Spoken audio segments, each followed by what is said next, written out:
दोस्तों एलियंस के बारे में तो हम सभी जानते हैं और जिस पर एलियंस सवारी करते हैं यानी कि ट्रैवलिंग करते हैं उसे कहते हैं यूएफओ। यानी कि कुछ लोग इसे एलियंस का जहाज या फिर उड़न तश्तरी भी कहते हैं। और पूरे वर्ल्ड में 2 जुलाई को वर्ल्ड यूएफओ डे भी मनाया जाता है। वैसे आपको एक बात बताऊं, आज तक किसी ने एलियंस का यूएफओ देखा या नहीं देखा है, इस बात को प्रूफ के साथ स्वीकार नहीं किया जा सकता। लेकिन क्या हो गया, हम वर्ल्ड यूएफओ डे तो मना ही सकते हैं ना। जी हाँ, लेकिन दोस्तों ऐसे कई सारे सबूत सामने आए हैं जो इनके होने का सबूत देते हैं। वैसे आपने बॉलीवुड और हॉलीवुड की फिल्मों में तो कई बार एलियंस को देखा ही होगा, लेकिन क्या आपको पता है कि असल में एलियंस दिखते कैसे हैं? अगर हाँ तो हमें कमेंट सेक्शन में कमेंट करके जरूर बताइए और जरा ये भी बताइए देखा है तो कहाँ देखा है। नमस्कार दोस्तों, स्वागत है आपका एक बार फिर से हमारे यूट्यूब चैनल पर। और आज के वीडियो में हम आपको दिखाएंगे नासा द्वारा रिलीज की गई यूएफओ की कुछ तस्वीरें। दोस्तों नासा ने यूएफओ की अब तक की सबसे अच्छी फोटो शेयर कर दी है। नासा द्वारा शेयर की गई इस फोटो को 50 साल पहले खींचा गया था और यूएफओ की ये तस्वीर कोस्टा रिका के जंगलों में उड़ते हुए विमान से खींची गई थी। फोटो में आप साफ देख सकते हैं कि विमान के नीचे एक गोल चीज घूम रही है। एरियल फोटोग्राफर सर्जियो लोइजा कैमरा लेकर कोस्टा रिका के ऊपर से विमान से उड़ान भर रहे थे। सर्जियो लोइजा जमीन का सर्वे करने के मिशन पर थे। इस मिशन के दौरान उन्होंने 10,000 फीट की ऊंचाई पर यूएफओ की तस्वीरों को खींचा था। सर्जियो देश के उत्तरी हिस्से में एरेनॉल ज्वालामुखी के पास एक हाइड्रो इलेक्ट्रिक प्रोजेक्ट के बनाने को लेकर जमीन देख रहे थे कि कहां पर बनाया जा सकता है। कोटे झील के ऊपर से गुजरते वक्त उन्होंने झील और उसके आसपास की कई सारी हाई रेजोल्यूशन वाली ब्लैक एंड व्हाइट तस्वीरों को खींचा और इस दौरान ही उन्होंने एक चमकदार वस्तु को भी तस्वीरों में कैद कर लिया जिसे यूएफओ माना गया। जी हाँ, इस रहस्यमयी वस्तु को किसी भी अन्य तस्वीर में आज तक नहीं देखा गया। पायलट और विमान के 3 क्रू मेंबर्स ने भी उड़ान के दौरान इस तरह की उड़ने वाली किसी वस्तु को नहीं देखा था। वहीं यूएफओ के आकार को लेकर अनुमान लगाया गया कि ये विमान की ऊंचाई और दूरी को देखते हुए 120 से 220 फीट तक के आकार का हो सकता था। तस्वीर के सामने आने के बाद एलियंस को लेकर बहस छिड़ गई, लेकिन यूएफओ की तस्वीर शेयर करने के बाद भी कोई इस बात का जवाब नहीं दे पाया कि आखिर ये चीज क्या थी।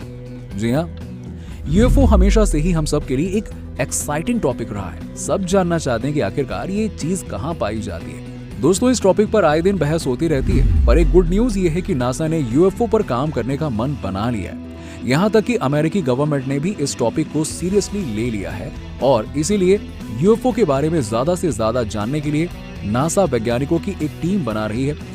अमेरिकी स्पेस एजेंसी का कहना है कि उनका फोकस यूएफओ के उपलब्ध डेटा, भविष्य में डेटा को इकट्ठा करने के तरीकों और उस जानकारी की मदद से इस विषय को गंभीरता से समझने पर होगा।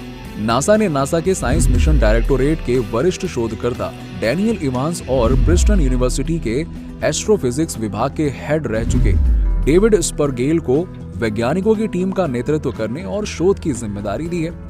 डैनियल इवांस के अनुसार उनका मानना है कि वैज्ञानिकों की टीम को इसके नतीजे की रिपोर्ट देने में कम से कम 9 महीने का समय लगेगा।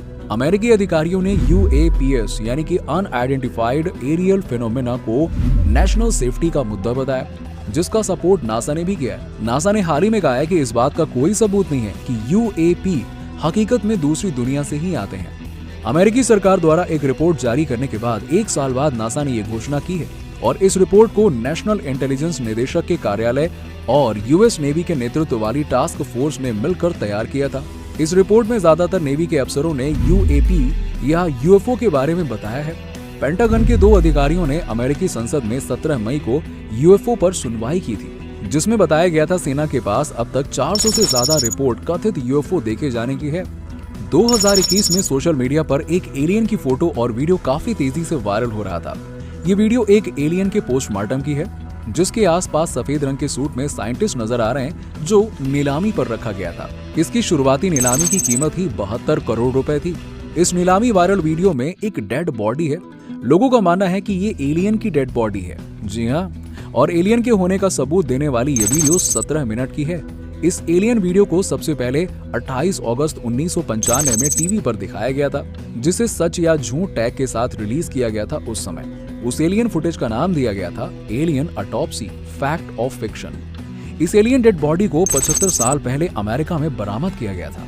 अमेरिका का कहना है कि कई एलियंस पृथ्वी पर यूएफओ में आए थे, लेकिन अचानक से शायद यूएफओ क्रैश हो गया, जिसकी वजह से एक एलियन की मौत हो गई। लेकिन अमेरिकन सोल्जर्स ने उनकी डेड बॉडी को अपने कब्जे में ले लिया था। एलियंस को लेकर दावे आए दिन तरह तरह के किए जाते हैं, लेकिन एलियंस के होने का कोई भी सबूत आज तक किसी के हाथ में नहीं लगा है। ऐसा ही दावा एक यूएफओ रिसर्चर ने गूगल अर्थ के जरिए अंटार्कटिका पर एक सीक्रेट बेस खोजने का किया। रिसर्चर का कहना है कि इसे एलियंस ने बनाया था ताकि वो वहां रह सकें। डेली स्टार की एक रिपोर्ट के अनुसार एलियंस के होने का दावा करने वाला स्कॉट सी नाम का ये रिसर्चर ताइवान का है और इस रिसर्चर ने अपने यूएफओ साइंटिंग्स डेली यूट्यूब चैनल पर एक वीडियो पोस्ट किया। इस वीडियो में उसने बताया कि जमीन में इतनी गहराई में ये आकृतियां एलियंस ने बनाई हैं, जिसका अध्ययन भी हुआ है, लेकिन इस बात को लोगों से छिपा कर रखा गया। इस शख्स ने अपने यूट्यूब चैनल पर एलियंस का ठिकाना पता लगाने की बात कही है। सैटेलाइट तस्वीरों में रहस्यमयी अंटार्कटिका साउथ पोल वाले क्षेत्र में बर्फ की बड़ी बड़ी लकीरें देखी जा सकती हैं, जिससे पता चलता है कि ये दशकों से यहाँ मौजूद हैं, जिसे देखकर ऐसा मालूम होता है कि इस स्थान पर खुदाई की गई है, जिस पर वाहन जैसी चीजें दिख रही हैं। स्कॉट सी ने अपने एक ब्लॉग में लिखा है कि दोस्तों, जब मैं गूगल अर्थ मैप पर मैप देख रहा था तब मुझे कुछ अजीब सी चीजें दिखी। मुझे एक प्राचीन एलियन स्ट्रक्चर का दफन हुआ स्थान मिला। जब मैंने तस्वीरों को समय में बदला तो पहले एक तस्वीर ने मुझे नए सिरे से बना हवाई अड्डे का रनवे दिखाया, साथ ही दर्जनों ट्रेलर ट्रैक्टर दिखे। देखने में ऐसा लगता है कि वैज्ञानिकों और सेना ने यहाँ खुदाई की थी। मेरा मानना है कि उन्होंने बर्फ के नीचे एक प्राचीन एलियन स्ट्रक्चर का पता लगा लिया। स्कॉट ने अपने वीडियो में जीसस के चेहरे वाली आकृति दिखने की बात भी कही है। स्कॉट सी ने यह भी कहा कि यीशु ने धरती पर आकर नैतिकता को स्थापित करने का काम किया है ताकि धरती पर आए इंसानों की मदद की जा सके। स्कॉट ने दावा करते हुए कहा है कि उनके अनुसार साउथ पोल पर कभी न कभी प्राचीन एलियन सिविलाइजेशन रहा करती थी। हालांकि स्कॉट के इस दावे पर अभी किसी साइंटिस्ट की तरफ से कुछ भी नहीं कहा गया है और न ही हमारे चैनल के द्वारा इन दावों की हकीकत पर समर्थन किया जा रहा है। उम्मीद करते हैं कि आपको हमारा वीडियो पसंद आया होगा। वीडियो आपको कैसा लगा हमें नीचे कमेंट सेक्शन में कमेंट करके जरूर बताइए और ऐसे ही वीडियोस को देखते रहने के लिए हमारे चैनल को सब्सक्राइब करके वो बेल आइकन जरूर दबा दीजिएगा ताकि आपको नोटिफिकेशंस मिलते रहे। मिलते हैं आपसे अगले वीडियो में, तब तक के लिए नमस्कार।